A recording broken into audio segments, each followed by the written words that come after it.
कहानी अधूरी विरासत। एक गांव था जिसका नाम था सुखपुरा।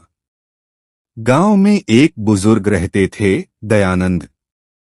उनके पास एक पुराना मकान और थोड़ी सी जमीन थी। दयानंद के दो बेटे थे, रमेश और सुरेश। दोनों पढ़े लिखे थे, लेकिन सोच में बहुत फर्क था।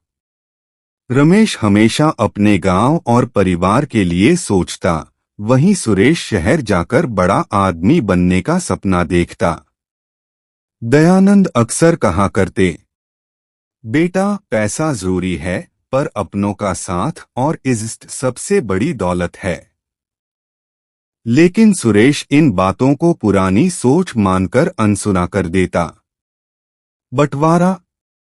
समय बीता और दयानंद बूढ़े हो गए। उन्होंने दोनों बेटों को बुलाकर कहा, मैंने अपनी सारी जमीन और घर का बंटवारा बराबर कर दिया है। अब तुम दोनों मिलजुल कर रहना। लेकिन कुछ ही महीनों में सुरेश ने अपना हिस्सा बेच दिया और शहर चला गया। रमेश वहीं रह गया और खेती बाड़ी करने लगा। गांव में सब उसका आदर करते थे। शहर की दौड़। शहर जाकर सुरेश ने बहुत मेहनत की।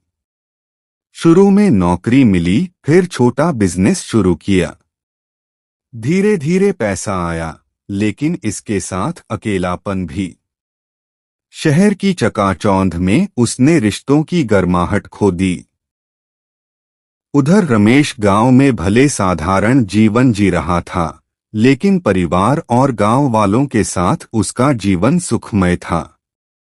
पिता की आखिरी इच्छा। कुछ साल बाद दयानंद बीमार पड़ गए।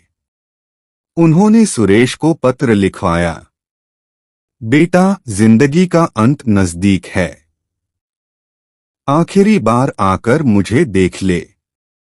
सुरेश शहर की व्यस्तता में उलझा रहा और नहीं आया। कुछ ही दिनों में दयानंद का निधन हो गया।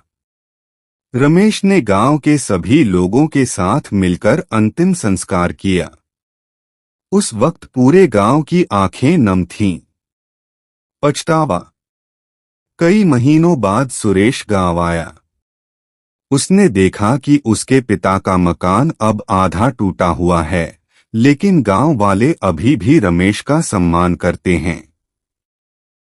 गांव के बुजुर्ग ने सुरेश से कहा, बेटा, मकान और जमीन तो बंट सकती है, पर पिता का आशीर्वाद और गांव की इज्जत सिर्फ उसी को मिलती है जो अपनों का साथ निभाता है। सुरेश की आंखों से आंसू बह निकले। उसे एहसास हुआ कि उसने दौलत तो कमा ली, लेकिन असली विरासत, प्यार और इज्जत खो दी। शिक्षा। इस कहानी से हमें यह सीख मिलती है कि पैसा जरूरी है, लेकिन परिवार, रिश्ते और इज्जत ही असली पूंजी होती है।